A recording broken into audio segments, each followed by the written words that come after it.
Hello. ഞാൻ ഈ കിണ്ണത്തപ്പം ഉണ്ടാക്കിയിരിക്കുന്നത് അരിപ്പൊടി കൊണ്ടല്ല കേട്ടോ, വേറൊരു പൊടിയാണ് ഞാനിതിന് വേണ്ടിയിട്ട് ഉപയോഗിച്ചിരിക്കുന്നത്. അപ്പോൾ ഇപ്പോൾ ചൂടുകാലമല്ലേ, അപ്പോൾ നമുക്ക് കൂവപ്പൊടിയുടെ ഉപയോഗം ഇത്തിരി കൂട്ടാം. അപ്പോൾ ഞാൻ അരക്കപ്പ് കൂവപ്പൊടി എടുത്തിട്ടുണ്ട്, അതിലേക്ക് ഒരു 2 ടേബിൾ സ്പൂൺ പഞ്ചസാരയും അരക്കപ്പ് നാളികേരപ്പാലും ചേർത്ത് കൊടുത്തിട്ടുണ്ട്. അരക്കപ്പ് ഇല്ലെങ്കിലും കുറച്ചുകൂടി കൂടുതൽ ചേർത്ത് കൊടുത്തിട്ടുണ്ടായിരുന്നു.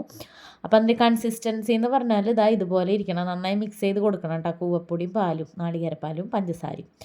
അപ്പോൾ ദാ ഇതുപോലെ വരും. അതിലേക്ക് കുറച്ച് നല്ല ജീരകവും പിന്നെ ഒരു നുള്ളു ഉപ്പും ചേർത്ത് കൊടുക്കുക. ഏലക്കായുടെ പൊടി വേണ്ടവർക്ക് അത് ചേർത്ത് കൊടുക്കാം. ഇവിടെ ഏലക്കായുടെ പൊടി അത്ര ഇഷ്ടമല്ലാത്തതുകൊണ്ടാണ് ചേർക്കാഞ്ഞത്. ഇതാണ് അതിൻ്റെ കൺസിസ്റ്റൻസി വരിക. കുറച്ച് ലൂസായിട്ട് തന്നെ ഇരിക്കണം, അല്ലെങ്കിൽ കിണത്തപ്പം ഒട്ടും സോഫ്റ്റ് ആവില്ല. എന്നിട്ട് ഒരു എണ്ണ തടവിയ പാനിലേക്ക് ഒഴിച്ചു കൊടുക്കുക. കിണ്ണത്തിലേക്കാണ് ഒഴിക്കേണ്ടത്. എൻ്റെ കിണ്ണമൊന്നും ഇവിടെ ഇഡ്ഡലി ചെമ്പിൽ കടക്കില്ല, അതുകൊണ്ട് ഞാനൊരു കേക്ക് ടിന്നിൽ ഒഴിച്ചിട്ട് ഇഡ്ഡലി ചെമ്പിൽ വെച്ച് ഒരു 10 മിനിറ്റ് സ്റ്റീം ചെയ്തെടുക്കുക. ഇതുപോലെ 2 കുഞ്ഞു കിണ്ണത്തപ്പാണ് എനിക്ക് കിട്ടിയത്. നമുക്ക് 4 മണി ചായക്ക് ഇത് ധാരാളമാണ് കേട്ടോ.